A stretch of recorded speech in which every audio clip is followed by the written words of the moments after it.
আসসালামু আলাইকুম।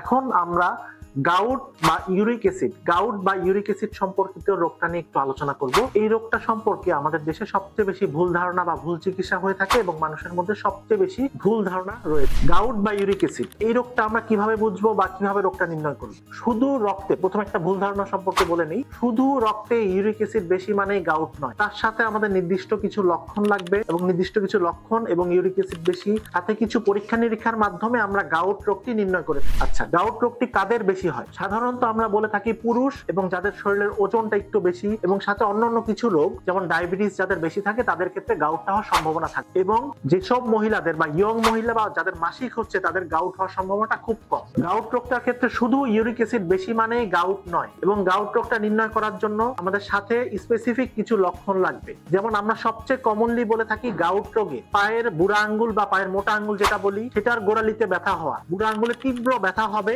এবং ব্যথাটা খুব বেশি সময় আমাদের স্থায়ী হবে না। 1 থেকে 2 সপ্তাহের মধ্যে ব্যথাটা একাই ভালো হয়ে যাবে, আপনি ট্রিটমেন্ট নেন অথবা না নেন। লং টার্ম যদি ব্যথাটা থাকে তখন গাউট হওয়ার সম্ভাবনা কম, তখন আমাদের অন্যান্য বাত ব্যথার ইভালুয়েশন করতে হবে। তার মানে রক্তে ইউরিক অ্যাসিড লেভেলটা বেশি, তার সাথে পায়ের বুড়া আঙ্গুলে আপনার রাতে কোনো ব্যথা ছিল না, সকালে ওঠার পরে দেখলেন যে বুড়া আঙ্গুলে তীব্র ব্যথা হচ্ছে এবং ব্যথাটা 1 থেকে 2 সপ্তাহের মধ্যে একাই রিজলিউশন হয়ে যাচ্ছে, বারবার আপনার এই কি ধরনের সমস্যা হচ্ছে, তখন আমরা ধারণা করতে পারবো যে আপনার গাউট রোগটা থাকার সম্ভাবনা বেশি। 2 নাম্বার, এটা কনফার্ম করার জন্য আমরা কিছু রেডিওলজিক্যাল টেস্ট যেমন এক্স-রে এবং যে আক্রান্ত জয়েন্ট সেই জয়েন্টের আমরা আলট্রাসোনোগ্রাফি করতে পারি, সাথে তো ইউরিক অ্যাসিড লেভেলটা অবশ্যই করতে হবে। 2 নাম্বার, গাউট রোগটা আমরা কনফার্ম করলাম। গাউট রোগটা কনফার্ম করার পরে আমরা ট্রিটমেন্টের ক্ষেত্রে অনেক ভুল ধারণা প্রচলিত আছে। আপনি অনেক সময় বলে থাকে আপনি গরুর গোশত একদম খেতে পারবেন না, সেটা পুরোপুরি ভুল। আপনি গাউট রোগের ক্ষেত্রে কিছু কিছু খাবার একদম না খাওয়ার ক্ষেত্রে বলা হয়েছে, তার মধ্যে হচ্ছে গরু, খাসি এবং মুরগি, এর মধ্যে ইন্টারনাল অর্গানস বা কলিজা, ফ্যাসপা, গুর্দা এই জাতীয় জিনিসটা খাওয়ার ক্ষেত্রে একদম নিষেধ করা আছে। তারপর হচ্ছে সফট ড্রিঙ্কস বা কোকা কোলা বা এই জাতীয় পানি একদম নিষেধ করা আছে। 2 নাম্বার, কিছু কিছু খাবার আপনি নির্দিষ্ট পরিমাণ মতো খেতে পারবেন, যেমন গরুর গোশত বা রেড মিট, এটা কিন্তু খাওয়া একদম নিষিদ্ধ নয়। গরুর গোশত বা রেড মিট পরিমাণ মতো খেলে গাউটে খুব বেশি সমস্যা হয় না। সামুদ্রিক মাছ এগুলো পরিমাণ মতো আপনি খেতে পারবেন। কিছু কিছু খাবার আমরা খাওয়ার ক্ষেত্রে উৎসাহিত করে থাকি, যেমন হচ্ছে